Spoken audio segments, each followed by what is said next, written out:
मुझे अपना roll number बताइए।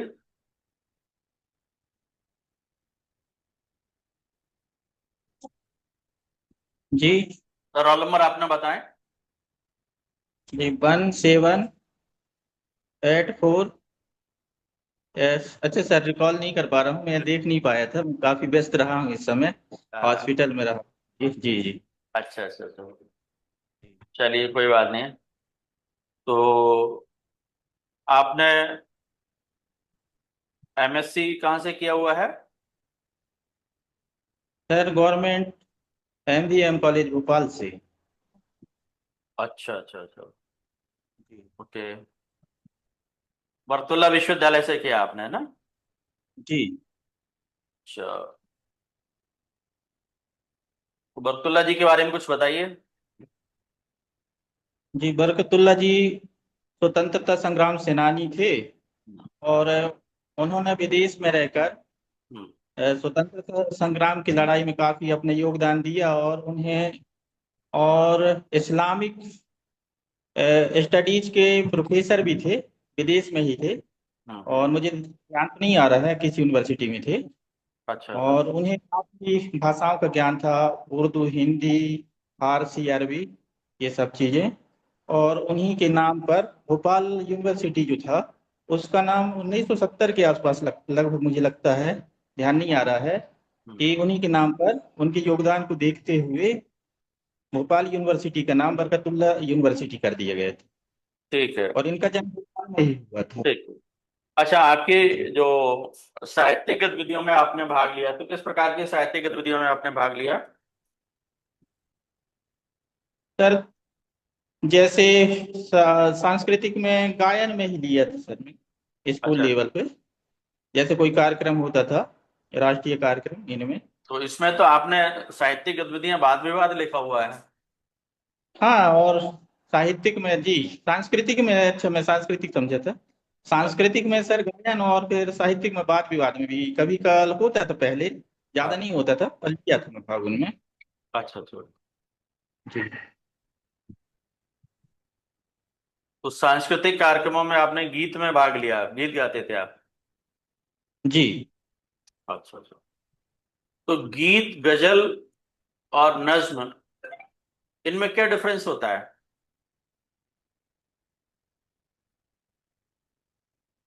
जी नहीं सर, मैं केवल गायन में जैसे टीचर बोलते थे तो उसमें भाग ले लेते थे। और कोई भी जैसे राष्ट्रीय गीत वगैरह है उनको सिलेक्ट करके और इसी प्रकार से गाना गा देते थे, बस हो गया। कोई बात नहीं। उसमें अंतर नहीं। ठीक है। आपने आपकी हॉबी में लिखा है कि फिल्में देखना,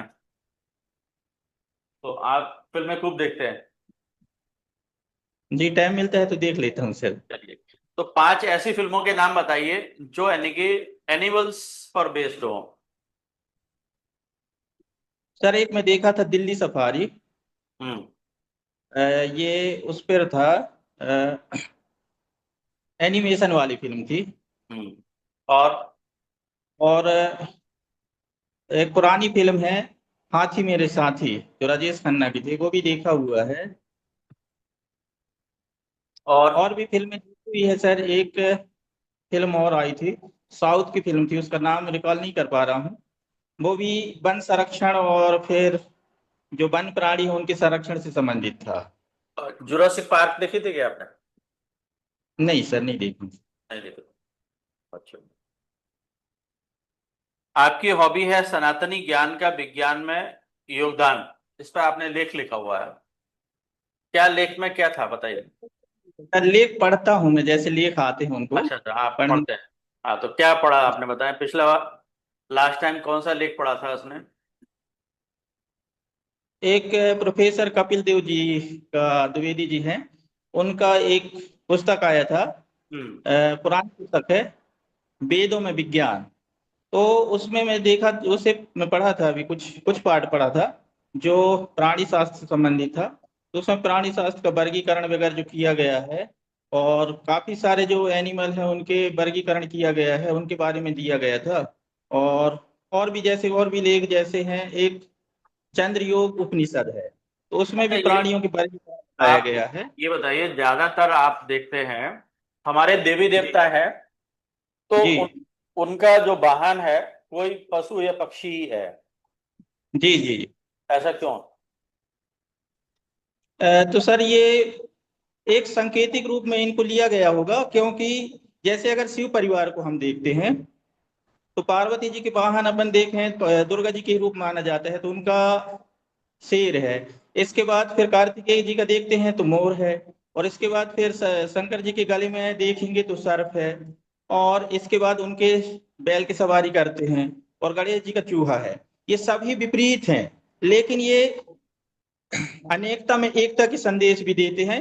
और पर्यावरण में सभी इन सभी जीवों का समान महत्व है, और इनका पर्यावरण में रहना बहुत जरूरी है। अगर एक भी चीजें अगर पर्यावरण से लुप्त होती हैं तो हमारा जो पर्यावरण संतुलन है तो बिगड़ जाएगी। जैसे अगर मान के चलिए, अगर जो चूहों को खाने वाले जो जीव हैं, अगर उसकी संख्या कम होती है तो चूहों की संख्या बढ़ जाएगी, और फिर काफी अनाज अनाज वगैरह जो है और फसल है वो काफी नुकसान होंगे सर। अच्छा। इसके अलावा सर ये जैसे धार्मिक। जो शिव परिवार के जितने भी एनिमल है ना, उनके आप जी साइंटिफिक नेम बताइए।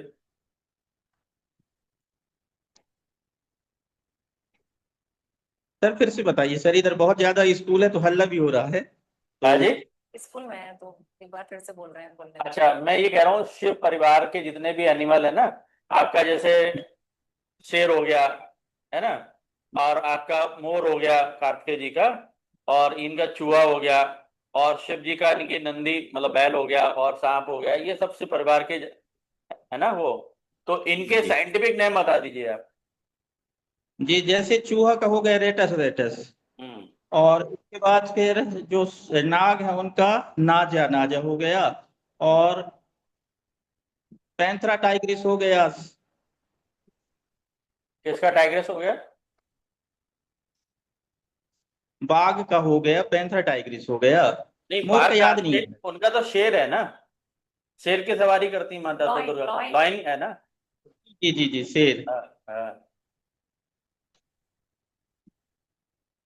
जी सर, रिकॉल नहीं कर पा रहे। और बैल? बैल का बॉस इंडिका। है। Boss indica. अच्छा अच्छा, ठीक है। चलिए मैम, अब आपसे क्वेश्चन पूछें। चलिए प्रमोद जी, अभी आपने सर को बताया था कुछ पर्यावरण से संबंधित, तो उसमें हाथी हाथी से रिलेटेड कुछ बता रहे थे। आपकी एक मूवी थी हाथी मेरे साथी, आपने देखा था ना? जी जी। देखी थी। तो हाथियों को संरक्षण प्रदान करने के लिए हमारे भारत सरकार ने क्या प्रयास किए हैं?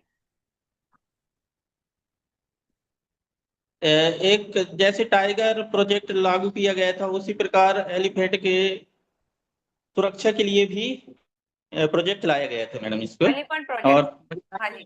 कब जी लाया था ये? मैडम सन तो रिकॉल नहीं कर पा रहा हूँ मैं। चलिए कोई बात नहीं।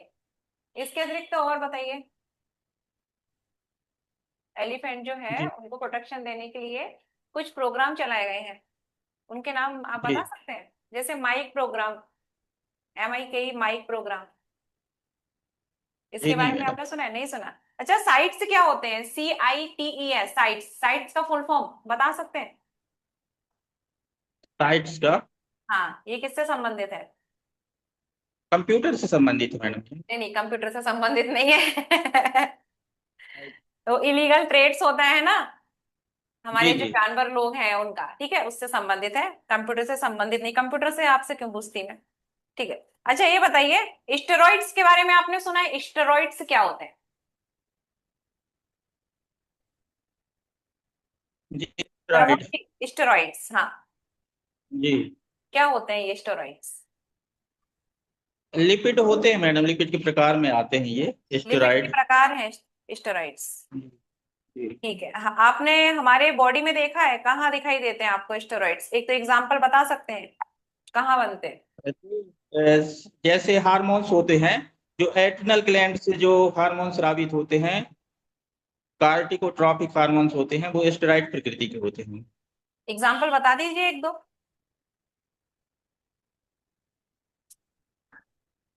एग्जाम्पल, प्रमोद जी। जी हाँ जी, एग्जाम्पल बताइए एक दो। स्टेरॉइड का। क्या आपने क्या बोला, एक बार रिपीट करिए प्लीज। मैं कह रहा था मैडम, किसके एग्जाम्पल बताना है? जो स्टेरॉइड्स जो है, नेचुरल स्टेरॉइड जो हमारे बॉडी में बनते हैं, जैसे आपने बोला था एंडोक्राइन ग्लैंड जो है वो भी कुछ स्टेरॉइड्स बनाती हैं। सारे एंडोक्राइन ग्लैंड जो है उनके हार्मोन अगर बोले तो प्रोटीन के भी होते हैं, लेकिन कुछ स्टेरॉइड्स भी होते हैं। तो उन एंडोक्राइन ग्लैंड से कुछ जो स्टेरॉइड्स बनाती हैं उनके नाम बताइए मुझे। जैसे कि मेल हार्मोन होता है टेस्टोस्टेरोन, ठीक है। फीमेल हार्मोन जी एस्ट्रोजन प्रोजेस्टेरोन, अगर बात करें तो इनमें से कुछ स्टेरॉइड्स हैं क्या? जी, एंड्रोजन। एंड्रोजन स्टेरॉइड्स, टेस्टोस्टेरोन, ठीक है। अच्छा ये कहाँ बनता है ह्यूमन बॉडी में? ये ह्यूमन बॉडी में गोनाड्स में बनता है मैडम। गोनाड्स में बनता है। किस टाइप की सेल में बनता है, प्रोड्यूस होता है? उस सेल का नाम बताइए। ये बनता है madam leading cell. Leading cell. इनको एक अन्य नाम से भी जाना जाता है, लीडिंग सेल का जी, एक। अंतराली हाँ जी, कहते हैं। हाँ जी बताइए। अंतराली। अंतराली कोशिकाएं, इनको अंतराली ही कोशिकाएं क्यों बोलते हैं? इनको ये नाम रखने का कुछ उद्देश्य है? अंतराली कोशिकाएं, इनको अंतराली कोशिकाएं नाम क्यों दिया गया? ये जो शुक्रवाहिका नलिका होते हैं उनके एकांतर में पाया जाता है। इंटरस्टिशियल स्पेस में प्रेजेंट होती हैं, ओके, ठीक है, वेरी गुड। अच्छा मुझे ये बताइए कि आप लोग ने सुना होगा कि अक्सर जो हमारे खिलाड़ी होते हैं, ठीक है, उनका एक टेस्ट होता है डोप टेस्ट। जी जी। हाँ, तो वो किस लिए किया जाता है, किसकी उपस्थिति का पता लगाने के लिए किया जाता है?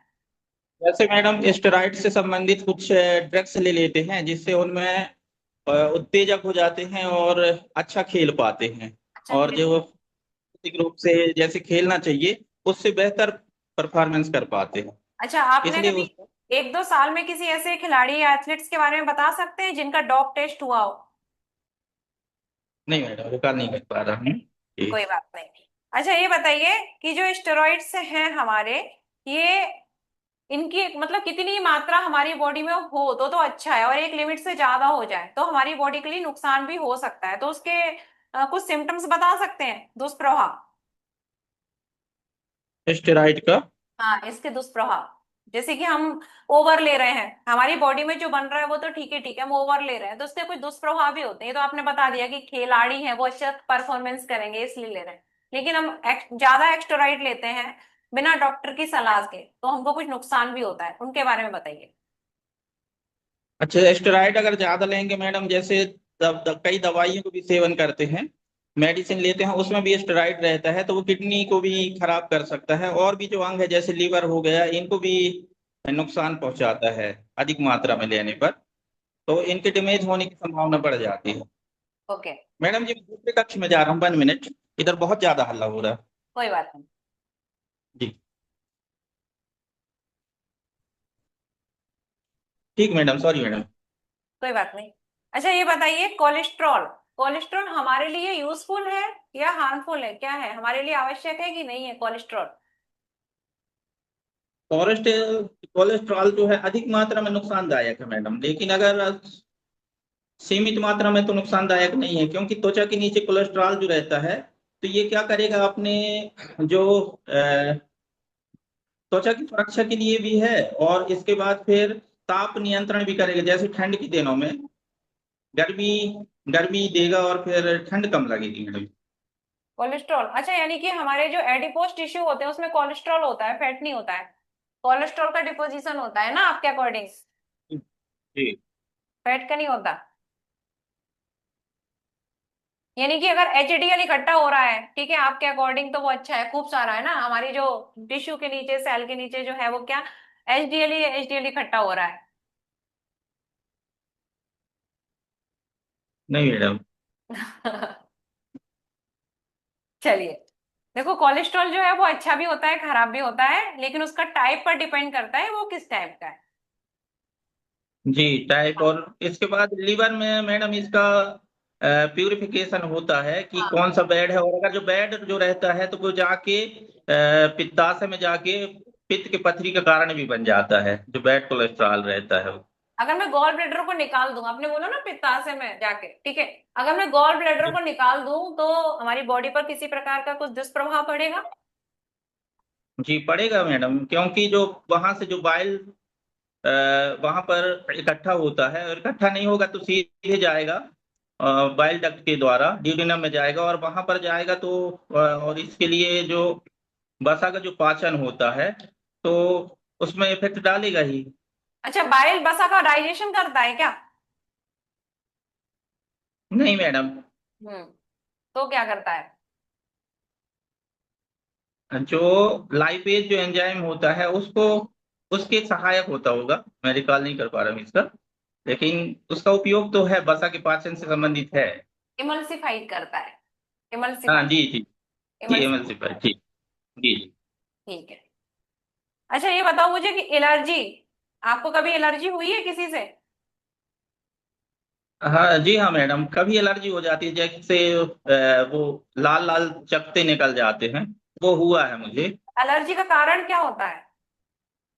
एलर्जी कारण कुछ भी हो सकता है, जैसे जो हमें जो हमारा जो शरीर है जिसे एक्सेप्ट नहीं कर पाता है, और उसके प्रति अतिरंजित अभिक्रिया करेगा, जैसे फूल के परागों से भी हो सकता है, और इसके बाद परफ्यूम से हो सकता है, किसी और भी जो अपना जो बॉडी है जिसे एक्सेप्ट नहीं कर पा रहा है उसके कारण हो सकता है। अच्छा, इसमें किसी प्रकार की कोई सेल की भूमिका होती है क्या? जब एलर्जी हमारी बॉडी में उत्पन्न होती है तो मतलब, आपने बोला कि कुछ भी हो रहा है, रिएक्शन हो रहा है, तो एलर्जी हो रही है। अब एलर्जी में मतलब होता क्या है, पर्टिकुलर होता क्या है आखिर? जो हमारा शरीर है इस तरीके से व्यवहार क्यों करता है कि रेसेस पड़ रहे हैं, एकदम से छींक आ रही है, आंखों से आंसू निकल रहे हैं, आखिर हो क्या रहा है? ये बताइए। हमारी कोशिकाएं आखिर क्या करती है? हाँ, कुछ ऐसी कोशिकाएं हैं जो एलर्जी के लिए रिस्पॉन्सिबल है। जी, हमारे जो इम्यूनिटी सिस्टम से ही संबंधित रहता है मैडम, इसमें वो जो। तो इम्यूनिटी से रिलेटेड है, तो वो सिस्टम से तो हो गई। मास्ट सेल के बारे में सुना है आपने? Mast cell. जी जी। हाँ, तो ये मास्ट सेल जो होते हैं उनसे कुछ केमिकल्स रिलीज होते हैं, और उसके फलस्वरूप ही हमको फिर क्या रिएक्शन, मतलब अलग अलग प्रकार की ये रिएक्शन देखने को मिलती है। और इनका रोल होता है एक प्रकार के WBC के टाइप बोल सकते हैं इनको। अच्छा, ये जी बताओ कि अभी नोबेल प्राइज की घोषणा हुई है चिकित्सा के क्षेत्र में, मेडिसिन के क्षेत्र में। नोबेल प्राइज जी। आपने पढ़ा इस बारे में? जी, चिकित्सा के क्षेत्र में वो जो कुछ कोशिका संबंधित ही है मैडम, जो हमारा जो सहायक कुछ, ये इम्यूनिटी संबंधित ही है, उस पर ही हुई है ये। उनका नाम मुझे याद नहीं आ रहा है, और लेकिन मैं थोड़ा सा पढ़ा था उसे, एक आध सप्ताह पहले ही देखा था मैं, मुझे ध्यान नहीं आ पा रहा है। अच्छा, लेकिन कितने लोगों को पुरस्कार दिए जाएगा? 3 लोगों को दिया जाएगा इसमें, चिकित्सा के क्षेत्र में। हम्म। ये रेगुलेटरी टी सेल, सुना है इसके हाँ बारे में? जी। रेगुलेटरी हाँ टी, जी। ऐसे ही कुछ था। जी सर। हाँ जी जी, बिल्कुल ध्यान आ गया, तो याद आ यही था। गया? हाँ, आप बताइए। जी महत्वपूर्ण है, पढ़ लीजिएगा इसके बारे में। ये किससे जी। संबंधित है रेगुलेटरी टी सेल?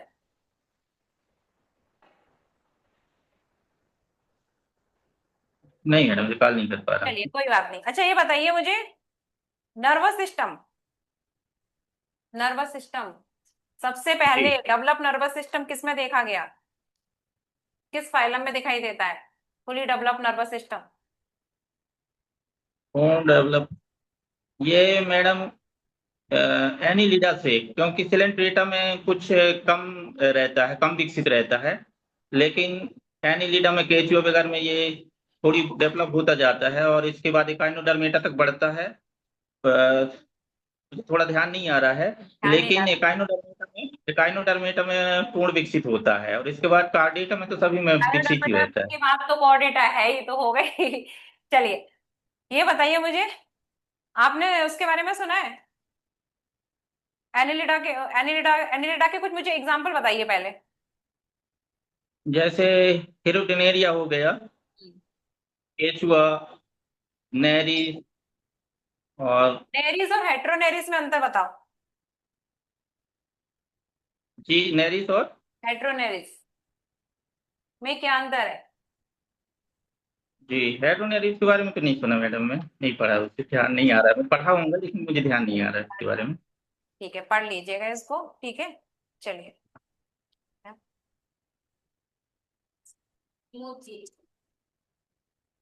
नमस्ते मैडम। फोटो रिसेप्टर्स पढ़ते हैं। सुना है आपने फोटो रिसेप्टर्स? जी फोटो रिसेप्टर्स सुना है आपने? नहीं समझ पा रहा मैडम, आवाज बिल्कुल क्लियर अभी नहीं आ पा रहा है जी फोटो रिसेप्टर आपका। के बारे में पूछ रही है मैम आपसे। फोटो रिसेप्टर, फोटो रिसेप्टर्स सुना है आपने? Photo receptor? जी, आवाज नहीं आ मैडम रिकॉर्ड। हाँ जी जी सुनाई दिया है अभी। रोड्स ऑन और कोन्स सुने आपने? रोड्स और कोन्स। नहीं आपको मैडम क्लियर नहीं है आवाज, जैसे अभी मैडम बात कर रही थी तो बहुत अच्छा क्लियर आवाज आ मैम रही पूछ रही है शंकु कोशिकाएं और शलाका कोशिकाएं, रॉड और कौन सेल थी। जी प्रेजेंट जी होती रॉड है ना, सरकॉन। हाँ जी, उनके बारे में जी बताइए। जी ये आंख में होती है मैडम, और शंकु और शलाका कोशिकाएं। अच्छा, शंकु का क्या उपयोग है और शलाका का क्या उपयोग है? दोनों में क्या अंतर है? मैडम ये कलर डिफरेंस से संबंधित है, ऐसा मुझे लगता है, रिकॉल अच्छे से नहीं कर पा रहा हूँ मैं इसको। अच्छा चलिए। अच्छा, एडीएच का, एंटी डायबिटिक हार्मोन का, किडनी पर क्या प्रभाव है? जी फिर से बताइए मैडम। एडीएच का, एडीएच सुना है ना जी आपने? हाँ जी, जी हाँ जी जी। एडीएच का किडनी पर क्या प्रभाव है? क्या प्रभाव पड़ता है एडीएच का?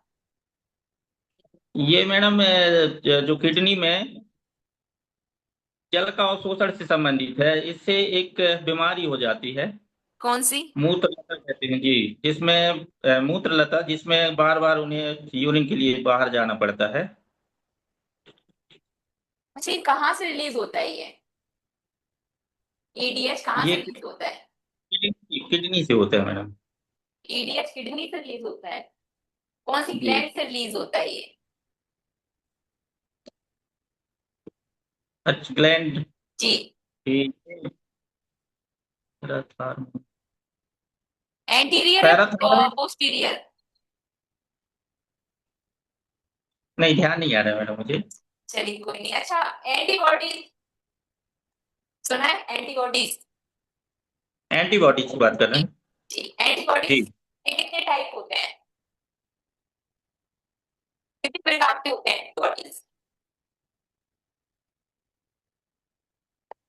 एंटीबॉडी की टाइप? जी, नहीं मैडम रिकॉल नहीं कर पा रहा हूँ। अच्छा चलिए। जी बताइए कि हम जब ग्लाइकोलिसिस करते हैं, ग्लाइकोलिसिस करते हैं, जी उसमें कितने स्टेप्स होते हैं? ग्लाइकोलिसिस, पायरुविक अम्ल के दो अणु बनते हैं, लेकिन इसके स्टेप पूरा ध्यान नहीं आ रहा है मुझे। 6-7 चरण होते हैं लगता है मुझे, इसको भी रिकॉल नहीं कर पा रहा हूँ। चलिए कोई बात नहीं। अच्छा, ये बताइए सिंपैथेटिक और पैरासिम्पैथेटिक हार्मोन क्या होते हैं, दोनों में क्या अंतर है? ये तो मैडम तंत्रिका तंत्र से संबंधित है, पैरा। हाँ हाँ जी, जी क्या है ये सिंपैथेटिक और पैरासिम्पैथेटिक? इसको भी रिकॉल नहीं कर पा रहा मैडम। अच्छा, अच्छा, हम लोग अभी जब हार्मोन ऑक्सीटोसिन हार्मोन सुना है आपने इसके बारे में? इसका क्या, ऑक्सीटोसिन। इसका उपयोग कहाँ करते हैं, हम कहाँ देखते हैं ऑक्सीटोसिन? ऑक्सीटोसिन का मैडम ये प्रसव और फिर दुग्ध निर्माण में इसका। और कहीं?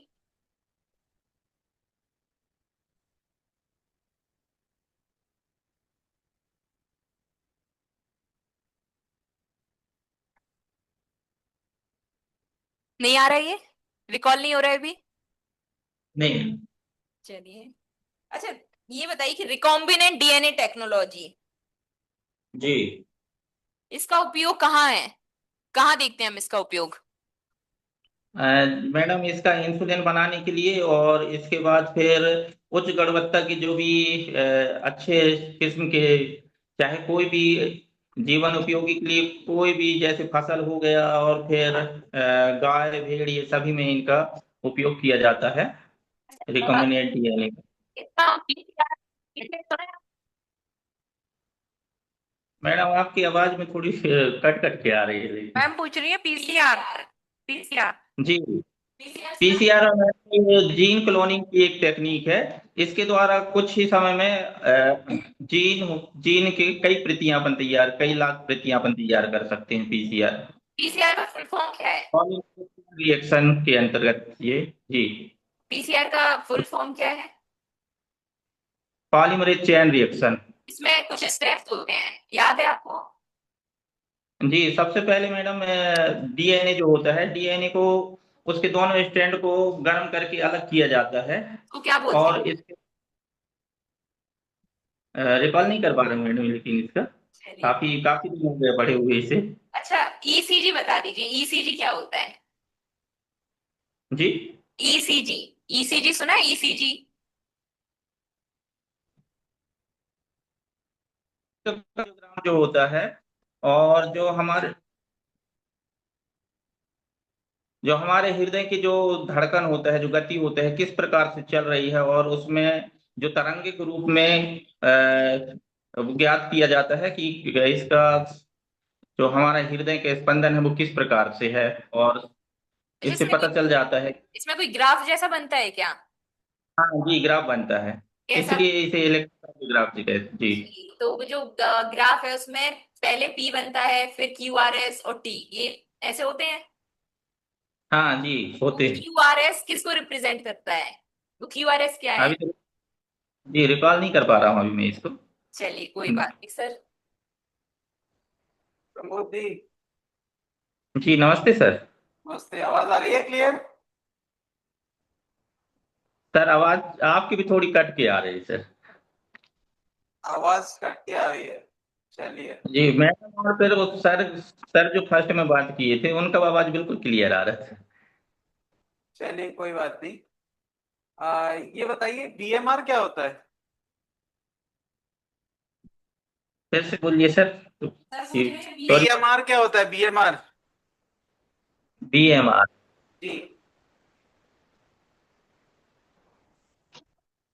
ये पाचन से संबंधित ही है और उसी संबंधित है, लेकिन बाकी मैं रिकॉल नहीं कर पा रहा हूँ इसका पूरा। अच्छा, आपने एनाटॉमी शब्द सुना है? एनाटॉमी। जी एनाटॉमी, जी हाँ। तो एनाटॉमी ऑफ ब्रेन क्या होता है? जी एनाटॉमी ऑफ ब्रेन को कैसे एक्सप्लेन करेंगे आप? मैडम आप बोल के बताइए ना थोड़ा। सॉरी। बताइए, ब्रेन ब्रेन की एनाटॉमी। ब्रेन की एनाटॉमी जी। अच्छा सर, ब्रेन जो होता है 3 भागों से मिलकर बना होता है। बताइए। बताइए। बुला रहे हैं तो थोड़ी 5 मिनट में आ रहा हूँ। बताइए। अग्र मस्तिष्क, मध्य मस्तिष्क और पश्च मस्तिष्क। अच्छा, ठीक है। ये बताइए बायोजोग्राफी क्या है?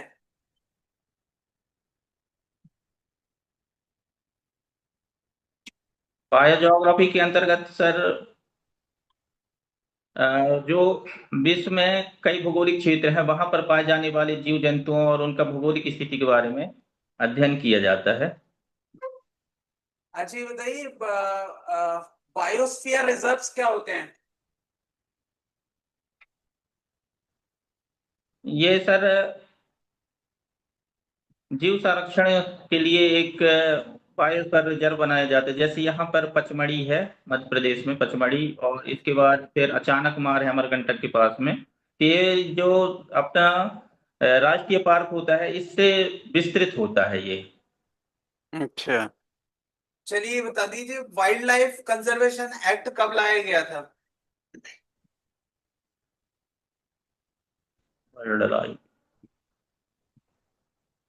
Wild life conservation act. जी 1992, नहीं 1952 में लाया गया था या 1973 में। प्रोजेक्ट टाइगर, टाइगर प्रोजेक्ट लाया गया था। रिकॉल नहीं कर पा रहा हूँ इस मैं तरह। वाइल्ड लाइफ कंजर्वेशन एक्ट के बारे में बात कर रहा हूँ आपसे। जी जी। हम्म, नहीं रिकॉल नहीं कर पा रहा हूँ। चलिए ठीक है। मेरा लास्ट क्वेश्चन है आपसे। कंजर्वेशन बायोलॉजी का कंसेप्ट क्या है?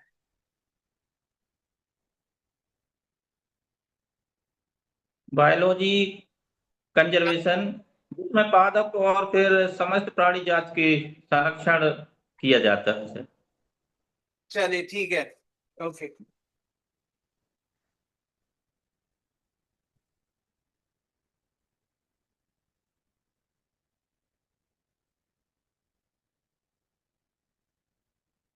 प्रमोद जी, जी सर। देखिए आपका आंसर देने का तरीका बढ़िया है। आपको बहुत ही कॉन्फिडेंट तरीके से आंसर दे पाते हैं। जी और लेकिन ये जो आपका डैफ है ना, जो आपने जी काफी चीजें इसमें लिखी हुई है ना, तो इन जी जी डैफ में जो भी लिखा हुआ है उसको अच्छी तरह से तैयार कर लें आप। जी इस सब्जेक्ट पे जी चर्चा होगी होगी आपकी, और जो डैफ जी में आपने जो लिखा हुआ है इन सारी चीजों पर आपकी थोड़ी सी जानकारी अच्छी होनी चाहिए, है ना। जी जैसे आपका अभिरुचि में भी आपने काफी चीजें लिखी हैं, है ना, इनको भी जी आप अच्छे से पढ़ लें। जैसे आपका जी एक्स्ट्रा करिकुलर एक्टिविटीज हैं उनको भी इस तरह से आप देख लीजिएगा, है ना। फिर जी आपने एमएड विज्ञान का लिखा हुआ है, तो ये जी एमएड के जो सब्जेक्ट हैं सारे वो आप पढ़ लेना अच्छी तरह से, है ना। जी जी और ये आपका जो मास्टर आप ट्रेनर रहे हैं उसके बारे में भी ये सारी चीजें जो जिसमें मेंशन की हैं आपने, उन सारी चीजों को डैप में सारे सिरे से तैयार कर लेना, क्योंकि आपने काफी लिखा हुआ है, सारी चीजें अच्छी है लिखी है, लेकिन इनको थोड़ा तैयार जरूर कर लीजिए आप। ठीक है। जी तो ये तो ये सब अभी ओवरऑल क्या। ठीक है, हाँ सब सही है। और है ना, बस थोड़ा सब्जेक्ट और अच्छे से तैयार कर लीजिए, कुछ प्रश्न आप बता नहीं पाए, ठीक है। अच्छा मैडम, मैं क्या बिल्कुल भी अभी 1 2 3 महीने से टाइम एक टाइम नहीं मम्मी मिल की पा रहा। तबीयत खराब रहा है, और फिर मुझे चुनाव की उसमें सुपरवाइजर बना दिए गए थे, तो उसमें काफी डिस्टर्ब रहा हूँ, स्कूल भी नहीं आ पाया। और इसके बाद फिर एक्स्ट्रा काफी काम रहता है, तो पढ़ाने के अलावा सब काम इसमें यही है आज। कराया जा रहा है। जी बिल्कुल, कुछ ना कुछ मैं स्कूल में मान के चलिए मैडम, अभी ये जुलाई से अभी तक में 1 महीने भी नहीं पहुंच पा रहा हूँ, कहीं कुछ कार कहीं कुछ कार, यानी कि एक्स्ट्रा कार में जिले से लगा दिया जा रहा है। जिले के पास में है ये स्कूल मेरा, डिंडोरी डिस्ट्रिक्ट के पास में ही है। तो अतिरिक्त कार ही दे देते हैं, और उसमें इतना प्रेशर रहता है कि 8 बजे रात तक, कभी 10 बज जाता है, और वही कार करते रहते हैं। इससे काफी डिस्टर्ब रहा। फिर इसके बीच में अभी मम्मी की तबीयत खराब हो गया काफी, अब 1 2 सप्ताह वही उसी में और हॉस्पिटल में रहे। ये आपने डिंडोरी और सीहोर डिस्ट्रिक्ट के इसके आपके बारे जो में है ना तैयार इनके है। बारे में पढ़ लीजिएगा।